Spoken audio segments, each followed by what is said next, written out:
It didn't happen all at once. There was a time when the family paused before every meal. Just a simple sign of the cross. A whispered, "Thank you." Even laughter had a sacredness to it. Meals felt like communion. But now, everyone eats at different times. The table is filled with noise, but not prayer.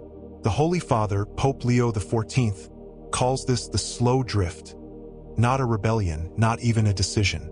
Just a quiet forgetting. The kind that slips in when families get busy, when faith becomes background noise. The Church teaches that the family is a domestic church. But what happens when that church forgets its altar? You see, holiness was never meant to be locked in a parish. It was meant to live in kitchens, echo in hallways, settle into bedtime routines. The early Christians didn't just attend church, they became it. And yet today, in homes where crucifixes still hang, the prayers have fallen silent. No more family rosaries. No more blessing the children's foreheads. No more reading scripture aloud by candlelight. Just screens, schedules, and spiritual stillness. But here's the truth: what we stop praying, we stop believing. Because belief doesn't grow in theory. It grows in habit. Pope Leo once said, "The first sanctuary a child ever enters is the heart of their parents. The second is their home." So, ask your soul, what is being worshipped in your house? Peace or pressure? Screens or scripture? Comfort or conversion? It is not too late. Even if the silence has lasted for years, even if your children are grown, even if your spouse has grown cold, tonight begin again. Gather, light a candle, say one Hail Mary.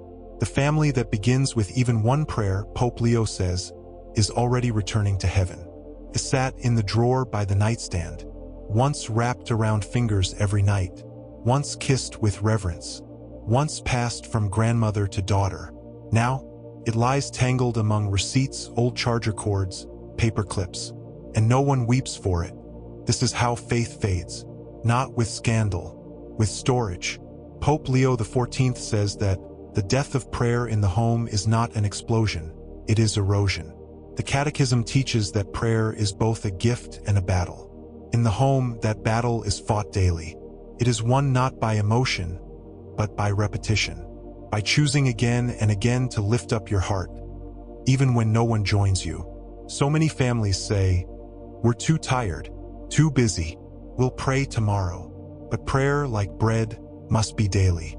When you stop feeding the soul, it starves quietly. When the rosary is left untouched, it becomes a thread of silence, not strength. And yet, that same rosary can still blaze with grace. If you pick it up again, even if you don't remember all the mysteries, even if your children won't sit beside you, even if your spouse sighs, Pope Leo urges, the rosary in a lonely hand is still a rope of rescue for the whole house. Because Mary listens. She listens not just to the polished families, but to the fractured ones, the tired ones, the distracted ones. Place your rosary on the kitchen table. Let your children see it. Let it say, "This house remembers heaven." Even if your prayer is weak, pray it.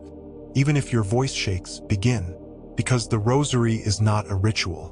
It is a mother's voice answering yours. And when one family prays again, even softly, heaven leans closer. It started on a Sunday. Someone said, "Let's sleep in. We'll watch the live stream." Another week passed, then another, and soon the couch became the new pew. The TV became the new tabernacle. No one dressed for Massachusetts. No one knelt.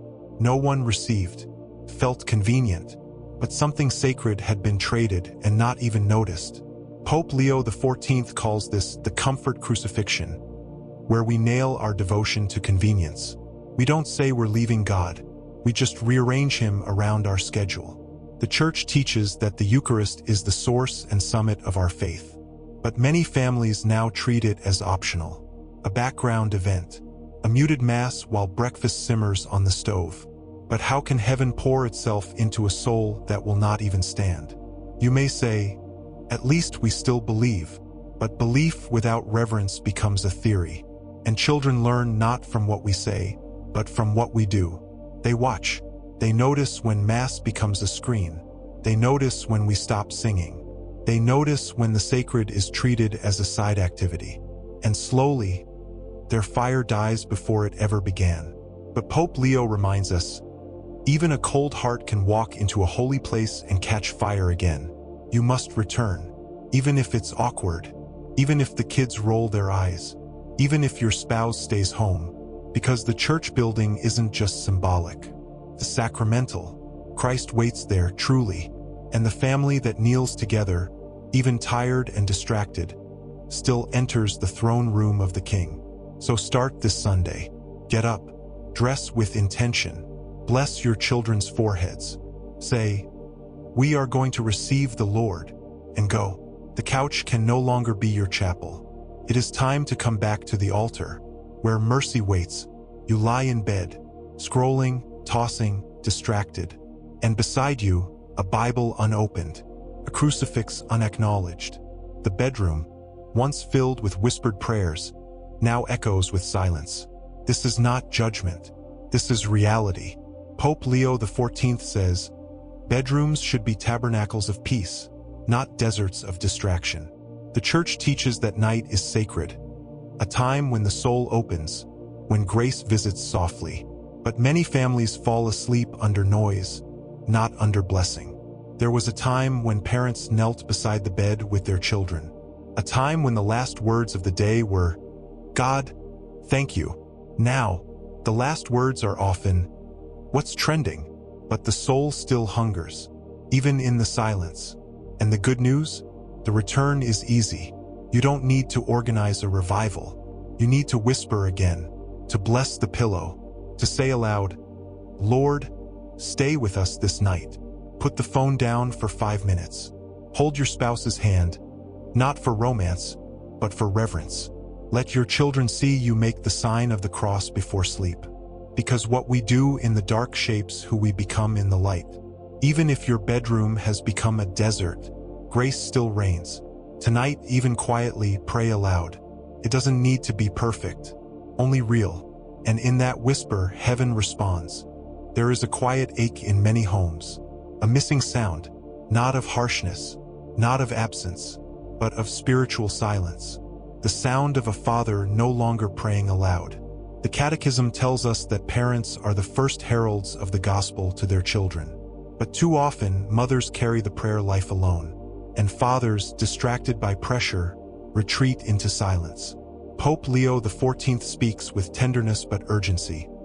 The greatest spiritual famine is not food, but fatherhood without fire. Not bad fathers, silent fathers. They work, they provide, but they have stopped leading the family to heaven. And the children see it. They see Dad's folded arms at Massachusetts. They see him slip away during the rosary. They hear silence when a blessing is needed. This is not condemnation. This is a calling. Because when a father leads in prayer, even once, even weekly, the house shifts. When he says, "Let's pray before bed," heaven listens. When he places his hand on his child's shoulder and whispers, "God bless you," angels respond. You don't need to be eloquent. You don't need to feel holy. You only need to begin. Pope Leo reminds us, children follow voices. Let your voice lead them to Christ. So, tonight, even just once, pray aloud with your family. Say grace. Lead a single Hail Mary. Speak the name of Jesus not just in frustration, but in reverence. Because the authority of a father's blessing cannot be replaced. And when he kneels, the house remembers who truly leads. You may feel far. You may think, my family doesn't care anymore. Your children don't pray. Your spouse rolls their eyes. The house is full of activity, but empty of peace. Do not despair. Pope Leo XIV says, even one candle in a dark house changes everything. It may be you, tired mother praying quietly at the sink. You, elderly grandmother, whispering rosaries when no one listens. You, teenager praying in your room while your parents forget. You, lonely husband, lighting a candle and saying, "Come, Lord Jesus." You are not small. You are the seed. And God has always chosen the small to awaken the great. The family doesn't return all at once. It returns when someone decides to be faithful in secret. The Catechism says grace builds upon nature, but it begins with consent. Say yes again. Bless your meals, even alone. Leave a Bible open on the kitchen table. Place the rosary on your child's nightstand. Even if no one joins you, keep going. Because the soul of a house is not found in its silence. It's found in its prayer. And that prayer may begin with you. Pope Leo says, "A soul faithful in secret is never alone. Heaven builds around them a fortress. So rise, beloved one, not in anger, not in preaching, but in prayer. Start small. That's how fires begin. Even in cold places, there is a silence that heals, and a silence that destroys. The healing kind is prayerful, listening, soaked in the Spirit. The other kind, it is the silence of the family that no longer speaks the name of God." Pope Leo XIV warns, "The devil does not always enter through sin. Sometimes he enters through forgetfulness. Not one big fall, but a slow drift. No more grace before meals. No more holy water on foreheads. No more confessions, just excuses. And slowly, the family becomes spiritually malnourished. Joy fades, patience disappears, forgiveness becomes hard, and no one can quite explain why. The Church teaches that the family is a school of love, a garden where God's voice is meant to be heard often. When that voice is silenced, even unintentionally, weeds grow. Distractions, division, discouragement, and soon the members of the home become roommates, not a communion. But even now, the garden can be cleared. You don't need to start with loud sermons. You start with sacred words. Say Jesus aloud again. Say thank you aloud again. Say forgive me aloud again. Because the name of Jesus breaks the silence that the enemy thrives in. Pope Leo says, "The name of Christ, spoken with love in a kitchen, shakes the gates of hell. So speak it, out loud, in your home, even if you're the only one who does. The silence will shatter, and heaven will fill the room. This is not about guilt. This is not about performance. This is about one truth. Your home still belongs to God, even if it has been years, even if the candles haven't burned, even if the only prayers said were during crisis. God hasn't walked away. He has waited, and he is ready to return. Through you." Pope Leo XIV says, "The Lord enters again when the door is opened, even a crack. So open it. Gather your family. Start with what you can. One Our Father after dinner. One Bible verse before bed. One rosary a week, even if it's just you. Light a candle. Bless your children. Pray over your spouse, even if silently. Let the sacred rise again in the home. Because a family that prays, even poorly, invites heaven to dwell. And no matter what the world says, a praying family is a fortress. So be the one. Be the beginning. Let your home remember the taste of grace. And let your children see it. Let them hear you say, 'Come, Lord Jesus,' even if your voice shakes, even if no one joins." Pope Leo promises, "The fire begins with one flame, and heaven will light the rest."